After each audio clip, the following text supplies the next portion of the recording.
que a criação da Universidade Federal do Ceará é um marco, eu diria que até nacional. Ninguém imagina que uma ideia de criar uma universidade pudesse encontrar oposição. E o Martins Filho começa a luta pela criação da universidade em 1947. Em 1949 ele escreve um livro, Uma Universidade para o Ceará. Existiam, naquela época, 4 faculdades. A Faculdade de Direito, a Faculdade de Medicina, a Faculdade de Farmácia e a Faculdade de Odontologia. E uma Escola Superior de Agricultura. E a ideia do reitor Martins Filho era unir essas unidades e criar uma universidade. Houve uma oposição pelo então ministro da Educação, baiano, Edgar Santos, pelo Gilberto Freire, sociólogo pernambucano, que tinham muito mais uma ideia de universidades regionais. E obviamente que essa universidade, se instalada fosse, seria em Recife, né? E ele, numa estratégia muito inteligente, né, quando o Getúlio se suicida, ele se alinha ao presidente Café Filho, né? Ganha o apoio de lideranças políticas locais, aliadas do presidente Café Filho, como Paulo Sarazate, por exemplo, e isso fortalece a luta dele. E ele, numa jogada também muito inteligente, ele se alia aos estudantes, que tiveram no Paulo Roberto Coelho Pinto a grande liderança estudantil que se aliou a esse grupo liderado pelo Martins Filho para a criação da Universidade Federal do Ceará. Então a gente tem o decreto criando a Universidade em 1954 e em junho de 1955 a sua instalação, né? A maneira, a visão que ele já tinha de universidade, a escolha desse lema, né, universal pelo regional, mostra a amplitude de visão daquele homem, né? Então, muito antes de internacionalização ser um tema da atualidade, ele já pensava com essa visão. Acho que a gente pode falar em dois estados, um Ceará antes e um Ceará depois da UFC. Não há um só projeto relevante que tenha sido construído nesse estado sem a participação da Universidade Federal do Ceará. Então eu diria que esse é o grande legado, né?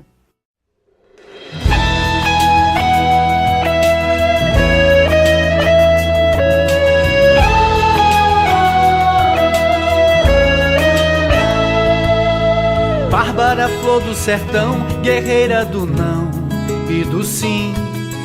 Bárbara, mãe de Tristão, avó de Alencar, do Guarani. Bárbara, olha esse mar, o dragão desse mar é um Davi. Feito você a lutar pelo dom de lutar, pelo porvir. Bárbara, ouve o conselho do velho de Quixeramobim. O sertão vai virar mar e o mar vai virar um jardim. Bárbara, olha essa aldeia tão cheia de ti e de mim. Bárbara, olha esse céu, é o céu do sertão do meu padim. Ai, ai, meu padim, padim, cisso. Liberdade aqui é tudo isso, o Ceará tem disso sim. Ai, ai, meu padim, padim, cisso. Liberdade aqui é tudo isso, o Ceará tem disso sim. Bárbara, olha esse chão como é seco o sertão do sem fim. Lar de Raquel de Queiroz e do Patativa do Cariri. Berço do cego Aderaldo e do tal do amor de Peri Ceci. Luz de Delmiro e Evaldo, Gouveia, Candeia a reluzir. Bárbara, ouve essas ondas de Jericoacoara e Aracati. Olha esses gatos pingados pintados por mestre Aldemir. Ouve Humberto Teixeira, doutor do Baião, no bandolim. Bárbara, olha essa flor que é da cor da flor do alecrim. Ai, ai, esse chão fronteiriço, esse amor, esse mar, esse maciço, o Ceará tem disso sim. Ai, ai, esse chão fronteiriço, esse amor, esse mar, esse maciço, o Ceará tem disso sim. Bárbara, veja o clarão dessa luz, redenção dos Martins. Bárbara, luz de Bezerra que trouxe pra terra o fim do fim. Bárbara, Iracema, Graúna do Sol, Curumim, as faustas águas do Nilo que é o Jaguaribe daqui. Terra judia, cigana, versão carcamana de pré-pichim. Fogo de berço arabesco, afresco de pilim-pim-pim. Água canoa das fontes dos verdes portais do Fortim. Bárbara olha pro Crato, a princesa de trança e Transcilim.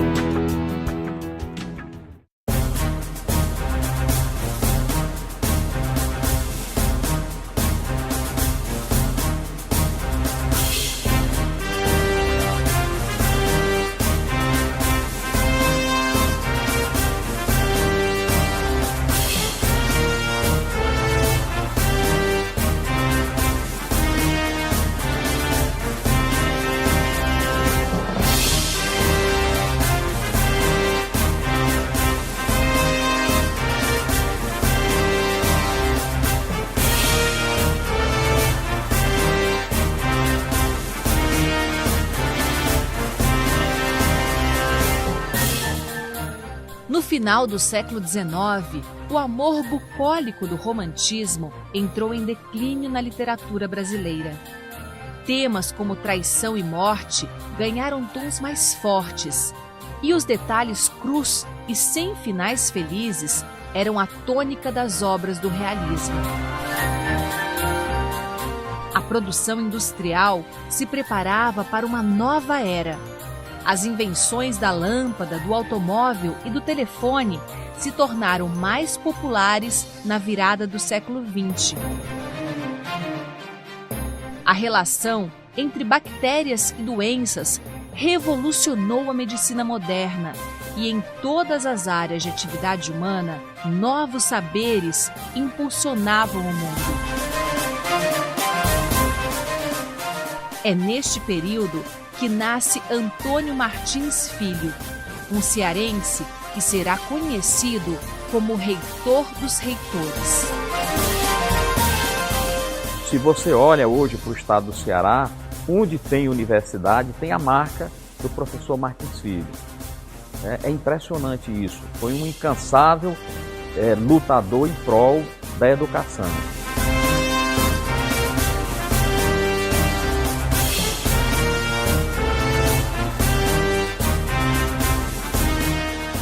Papai nasceu em Santa Teresa de Missão Velha, que nesse tempo pertencia a Crato. Vamos abrir o cenário do Cariri, do Crato em especial, há 100 anos atrás. Era uma pequena cidade, praticamente dominada pela importância da Feira do Crato, que se realizava semanalmente, e pelos romeiros e pelas romarias provocadas pela religiosidade do povo do Nordeste, de modo geral, em relação à figura de Padre Cícero Romão, patriarca do Juazeiro. Martins Filho nasce por esse tempo, numa família numerosa, tem a sua vida, como todo garoto da sua idade, com as suas condições materiais, econômicas. Deu trabalho à minha avó, viu? Ele fez de tudo, independente. Também o pai, o meu avô, dava toda a liberdade para ele, achava que ele estava bem, que devia saber fazer tudo. Então foi uma criança peralta. E é fácil de se imaginar que tenha sido pelo temperamento dele. Ele sempre foi um temperamento agitado, alegre, inquieto por natureza, determinado. Quando minha avó sabia, ele tinha se empregado por conta própria, ou deixado o emprego, Ele era sempre assim, uma liberdade só. Muito jovem ainda, garoto, manifestou seu interesse pela poesia, já na juventude, já alfabetizado e já tendo frequentando escolas locais, ele se aproxima de um grupo de intelectuais do Crato, jovens intelectuais, e participa da fundação de uma academia de poetas, de jovens poetas. Até que ela conseguiu, com o filho mais velho, colocá-lo na Pernambucana. Aí pronto, ele teve uma expansão que foi uma beleza, porque ele era muito ativo, muito criativo, muito cheio de invenções. Os alemães gostaram muito. Aos 18 anos, então, ele começou a trabalhar na Pernambucana, que era a grande escola dos comerciários naquela época. Ele entrou na Pernambucana, teve um grande sucesso, foi contratado, depois foi indicado gerente do Caxias do Maranhão. Foi quando ele conheceu minha mãe.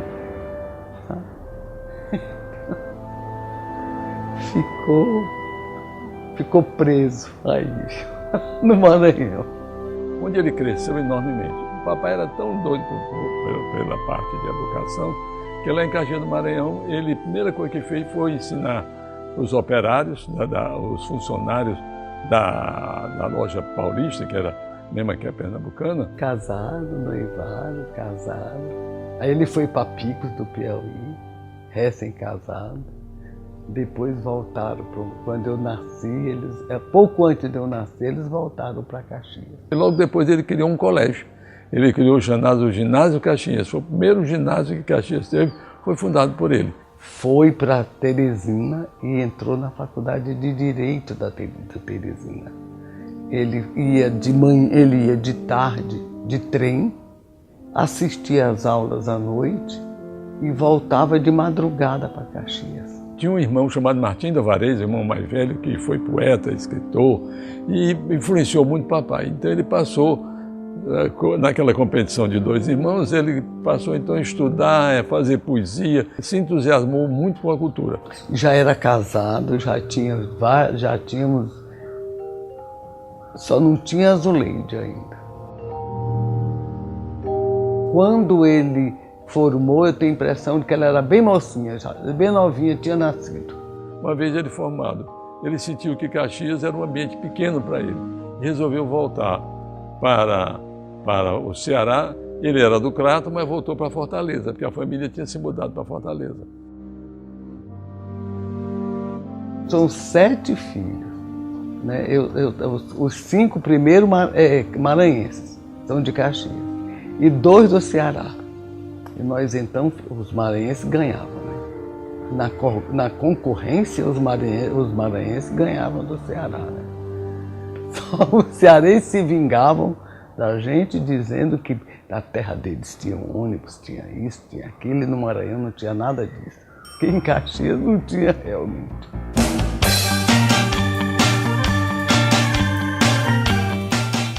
Ainda hoje, a década de 1950 é lembrada como os anos dourados. Esse foi o tempo da inauguração da TV no Brasil, da ascensão do rádio e da chegada da modernidade no país. Juscelino Kubitschek é eleito presidente e promete avançar 50 anos em 5, estabelecendo um plano desenvolvimentista que inclui rápida industrialização, abertura da economia para o mercado externo e investimento na construção de rodovias e estradas. Com empréstimos estrangeiros, Juscelino investe na sua obra de maior destaque, a construção de Brasília, cidade planejada que seria a nova capital e o coração político do país até hoje. Em 1935, o pai morava com a família toda em Fortaleza, meu avô morreu, mas o meu pai voltou em 1937. Em abril de 1937, nós voltamos para cá, para Fortaleza. E aqui ele começou a crescer. Ele foi professor do Liceu do Ceará, de Economia Política, e com a Economia Política foi muito bom, que deu uma base para ele muito grande para direito comercial. chega aqui com alguns guardados, algumas economias que havia feito como comerciante em Caxias. Durante algum tempo tentando identificar o que faria. Chegou até a vender sombrinhas. Nossa, foi terrível. Foi terrível porque nesse tempo papai veio para aqui para o sul, ficou doente, teve apendicite, depois teve um problema intestinal. Quando ele chegou, nós começamos a cair todos com tifo. Depois de ter tifo, o meu irmão ainda teve croup. Foi uma época terrível, essa da mudança para o Ceará. Entrou no negócio de tipografia, ele era um tipógrafo nato. Ele transformou a tipografia numa editora, que é um marco significativo. Fortaleza não tinha editora, havia alguns... O velho Edésio, que era um livreiro, editou alguns livros, mas ele próprio não tinha tipografia. E Antônio Martins Filho, com a editora Fortaleza, passa a publicar os livros do Edésio, do editor Edésio. E ele próprio se transforma no editor. O papai, na vida inteira, ele chegou a publicar uns 300 livros, quer dizer, editar 300 livros. Começou na editora Fortaleza, onde pela primeira vez ele começou a publicar livros do Leonardo Mota, o livro dele é Economia Política, outros livros daqui em Fortaleza, e editou uma revista chamada Valor. Nós, pequenininhos, costurávamos livros, sabíamos virar, paginar, a gente sabia dobrar tudo direitinho e sabia costurar para depois imprimir e botar cara. Eu costurei o livro Ceará, costurei o livro do Leonardo Mota, Padaria Espiritual, eu costurei vários outros livros que hoje eu guardo aqui comigo, livros da época que eu era menino, que papai estimulava a gente a trabalhar e pagava. Aí ele estudou, teve uma cadeira no liceu, aí foi para a faculdade, depois da faculdade de Direito, ele fez a tese dele. Formado em Direito, ele abre um escritório de advocacia. O senador Mauro Benevides foi assistente de Martins Filho no seu escritório de advocacia. E é a advocacia, finalmente, que oferece a ele e à família os meios de sobrevivência e, sobretudo, com a advocacia, ele construiu o seu patrimônio. Aí comprou aquele Escola de Comércio Padre Champagnat. Professor, editor, tipógrafo, entra para o Rotary Club, é convidado para o Instituto do Ceará, faz um concurso para a Faculdade de Direito e ganha. Então já passa a ser, além da sua banca de advocacia, ele é um professor de Direito. Fortaleza não tinha quase, tinha faculdade de Direito, tinha Agronomia e tinha Odontologia e Farmácia. Não tinha Medicina ainda.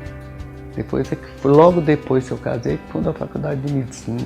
Em 42, portanto, 4 anos depois de ter chegado em Caxias do Maranhão, ele foi convidado para ser membro do Instituto Ceará, porque naquela época era indicado. Ele foi indicado para ser membro do Instituto Ceará, e muito jovem, e entrou com o Demócrito Rocha.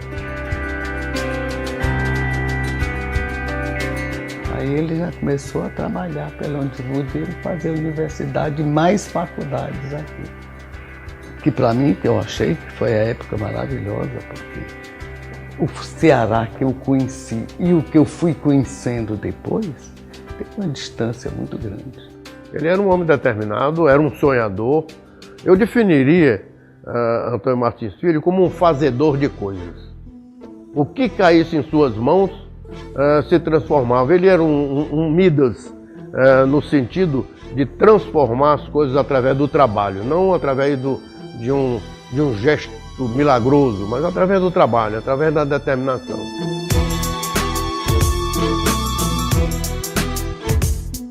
Os primeiros sinais de enfraquecimento da ditadura começaram ainda no governo do general Ernesto Geisel. Já no governo de João Figueiredo, foi promulgada a Lei da Anistia, que abolia as penas de presos políticos e garantia a volta de asilados ao país. Mas é em 1984 que as grandes manifestações populares ganham as ruas para protestar. E em um movimento conhecido por Diretas Já, milhares de pessoas se mobilizam para exigir eleições diretas para presidente. Mas é apenas em 1989 que mais de 70 milhões de pessoas vão às urnas, elegendo Fernando Collor de Mello, de apenas 40 anos, o primeiro presidente civil depois da ditadura. Ele encarava tudo como desafio. As dificuldades como desafios a serem enfrentados. E os sonhos, enfim, também eram desafios e ele se apegou a isso.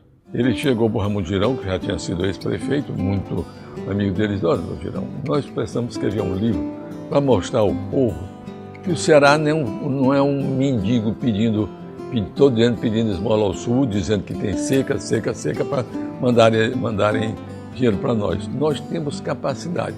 Nós temos que escrever um livro para mostrar as potencialidades do Ceará, que o Ceará pode ser um grande estado, pode ter uma grande potencialidade, ele pode se equiparar a qualquer um outro estado do sul, bastando nós preparamos nosso pessoal e aproveitamos nossos recursos.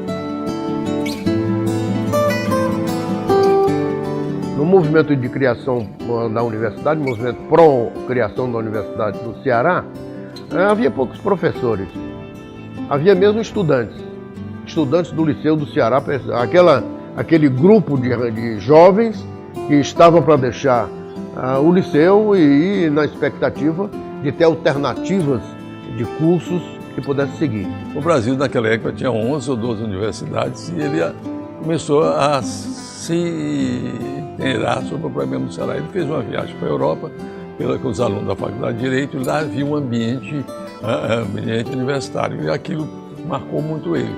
Então ele passou a estudar profundamente e criaram a ideia que nós devíamos ter uma universidade do Ceará. Primeiro, não se conhecia muito bem o que seria uma universidade. E segundo, por ser uma coisa tão importante, tão desconhecida, era impossível que viesse uma para o Ceará, para Fortaleza. Já existia uma no Recife. Inicialmente a ideia foi estadual. O governador Faustino tentou fazer, mas depois ele recuou. Quando recuou, então meu pai tomou a iniciativa e passou a ir para o Rio de Janeiro. E, na década de 50 até 54, 55, ele foi muitas vezes ao Rio de Janeiro cuidar da lei que criou a universidade. Ele criou a lei. Quando vai o presidente da República, que era o Getúlio Vargas se suicida. Então, já estava praticamente assegurado, naquela época, esse é o detalhe que eu vou falar, a escolha do reitor, que era um professor da Faculdade de Medicina indicado pelo PSD, que era o Partido Social Democrático mais importante da época. Paulo Sarazate e um grupo de políticos filiados à UDN, então apresentam uma proposta de um candidato próprio, que era Martins Filho. Vai essa lista para o Rio, que era a capital federal, e o Café Filho nomeia Martins Filho reitor, o primeiro reitor. Ele era uma pessoa popular, muito simples. Ele era um homem do povo. Ele, embora fosse formado em Direito, mas você pensava que estava falando com um fazendeiro. Quer dizer, um homem popular, que não usava palavras difíceis. Ele queria se dar com todo mundo. O grupo universitário daquela época estava dividido. E quem ganhou foi o grupo do Martins Filho. E o Martins Filho, a primeira coisa que fez na recepção foi chamar o nosso grupo para participar dos festejos. E nós fomos todos comer e beber às custas do vitorioso, é claro. A primeira reitoria foi na Faculdade de Direito, uma pequena sala da Faculdade de Direito. Depois ele alugou um prédio na praça mesmo da Faculdade de Direito e comprou, em 55, 56, comprou esse prédio da reitoria, que na época o pessoal achava que era um absurdo, mas no entanto em pouco tempo verificaram que aquilo foi a grande coisa que ele fez, que ele comprou e atrás fez a concha acústica. Nós queríamos uma universidade, havia um sonho muito grande daquela geração de ter uma universidade. Os outros estados estavam tendo, Pernambuco já tinha, a Bahia já era a grande Bahia, já era. O Recife foi a grande faculdade de Direito, que foi a marca registrada do Nordeste, a medicina da Bahia. Então o Ceará também queria ter algo que representasse o talento da sua gente e foi a universidade. A Universidade Federal do Ceará foi muito bem nascida. não tivemos picuinhas, briguinhas de grupo, não tivemos a rivalidade partidária no meio daquilo. Claro que havia o grupo que queria que ganhasse o Martins, que queria que ganhasse o Dolor, que ganhasse outro, mas um respeito. O que se buscava não era apenas uma universidade, não era apenas um centro de ensino, mas era uma estrutura que pudesse estar a serviço do desenvolvimento do Estado. E era assim que ele pensava uma universidade, né? Desenvolvimento socioeconômico, desenvolvimento artístico, cultural, científico, tecnológico, em todas as suas dimensões. Daí porque a universidade nasceu com essas estruturas já prontas, que sinalizavam que ali estava sendo criada uma universidade que no futuro próximo seria extremamente reconhecida e respeitada. A chegada do novo milênio aconteceu no dia 1º de janeiro de 2001. Mas para alguns, a história desse tempo começou a ser escrita com o mais chocante atentado terrorista da história moderna. No dia 11 de setembro de 2001, 2 aviões comerciais se chocam contra os 2 edifícios do World Trade Center, em Nova York. As torres gêmeas desabam, matando milhares de pessoas que estavam no local. Outros 2 aviões sequestrados caem, matando todos que estavam a bordo. Como retaliação, os Estados Unidos começam uma caça ao terrorismo e invadem o Afeganistão, dando início ao conflito mais caro do século XXI até então.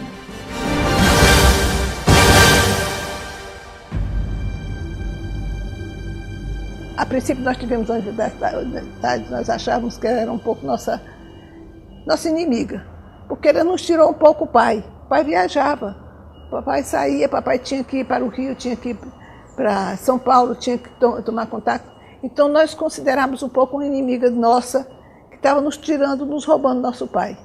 Mas depois nós vimos que era uma coisa fantástica, o que ele estava fazendo. Ele defendeu de forma muito rígida e em nenhum momento ele abriu mão do que ele pensava de universidade, apesar de Gilberto Freire ser um educador renomado e respeitado, mas naquele momento ele soube também administrar esse conflito. E surgiu uma universidade que hoje cabe todo mundo.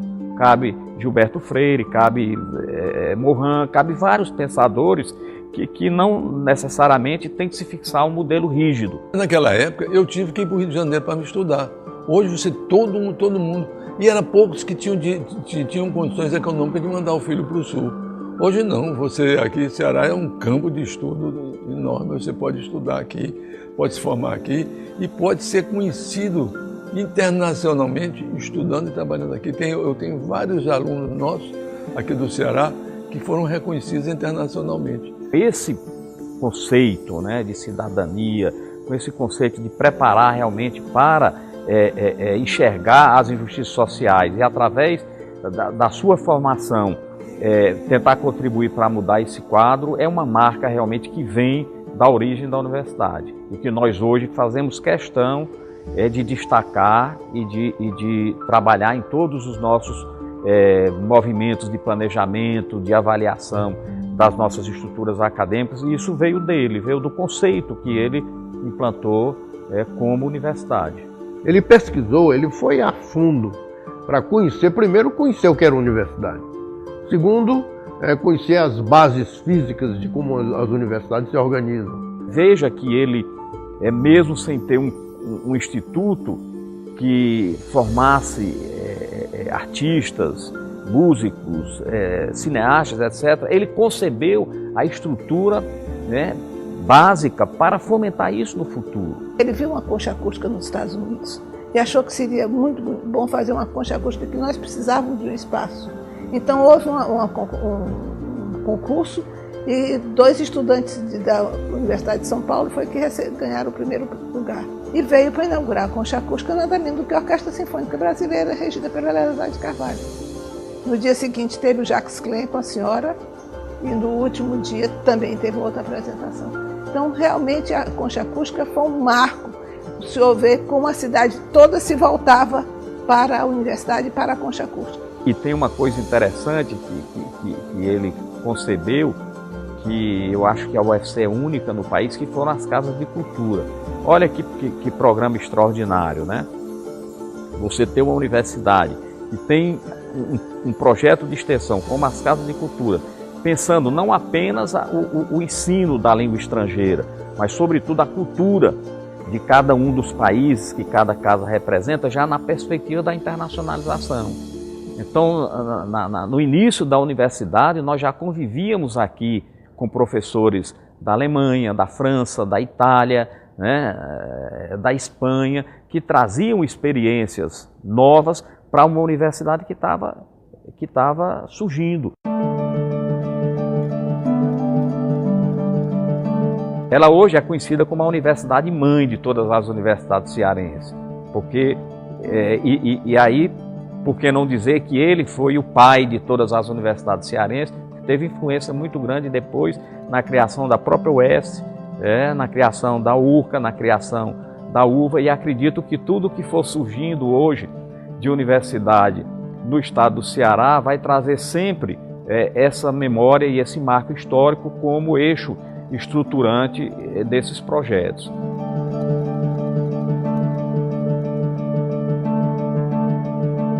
Ele foi reitor da Universidade Federal do Ceará há 12 anos, até 1967. Mas veja, quando ele se viu preterido, ele não abandonou. Ele disse, muito bem, não sou eu, mas eu vou continuar trabalhando na universidade.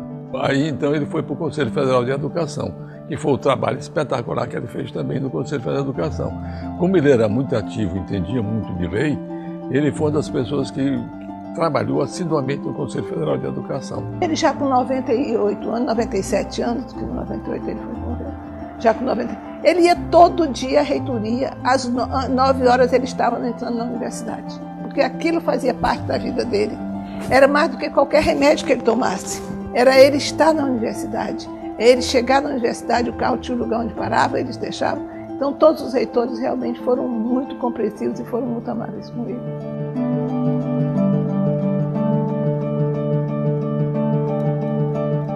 Um homem que teve como referencial de vida a educação, né, ele é exemplo da sua própria história.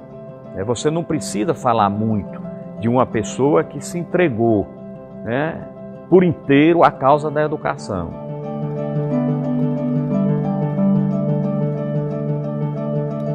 Ele em nenhum momento deixou de ser ele mesmo, coisa que não é fácil. Não é fácil. Ele nunca deixou de ser Antônio Martins Filho. Ele nunca deixou de ser aquela pessoa simples. Podia estar na frente de ministros, podia estar na frente de estudantes, ele nos recepcionou num banquete na universidade, na própria reitoria. E lá ele simplesmente prometeu uma coisa que ele construiu, que nos tocou de perto. Naquela hora em que ele fez aquele banquete, ele disse, eu vou criar o curso de jornalismo. Devemos então a Martins Filho a criação do curso de jornalismo. Foi um momento para mim de muita emoção, porque sempre tivemos na linha de frente pela criação do curso de jornalismo da Universidade Federal do Ceará, que Martins Filho criou. Papai era uma pessoa muito carinhosa, era uma pessoa muito presente na nossa vida. Ele dizia que aquele filho, que era o filho mais querido, era o que estivesse doente até que ficasse bom. E o que estava longe até que voltasse a casa. Influenciou muito a minha vida, abriu os horizontes, porque eu era uma moça tímida e naquela época a gente não tinha essa facilidade de informações que a gente tem hoje, né? Então eu acho que a influência dele nesse abrir da minha vida foi muito importante.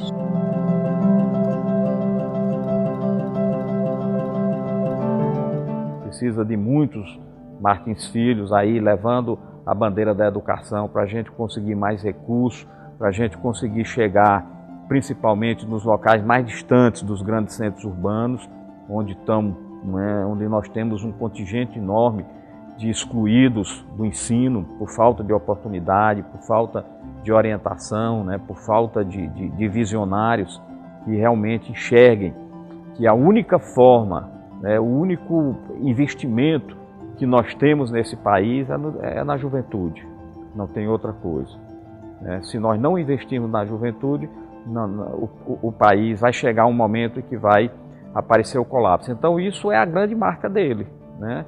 Um grande pensador, né? Um grande educador, uma pessoa que viveu, literalmente se entregou à causa mais nobre que um ser humano pode se entregar, que é a educação.